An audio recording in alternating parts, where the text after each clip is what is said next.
அஸ்ஸலாமு அலைக்கும் ஃப்ரெண்ட்ஸ். இந்த இஃப்தாருக்கு கோகோனட் மில்க் வச்சு அகர் எப்படி பண்ணுறதுன்னு பார்க்கலாம்.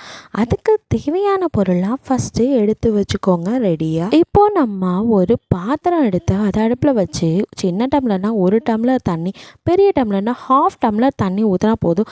ஏன்னா நம்ம கோகோனட் மில்க் ஆட் பண்ணுறதுனால இந்த தண்ணி நல்லா கொதிக்கும் போது அதில் அகரை போட்டு நல்லா கலந்து விட்டுக்கோங்க. அகர் கரைஞ்சதும் அதில் 1 கப் சர்க்கரை போட்டு நல்லா கலந்து விட்டுக்கோங்க.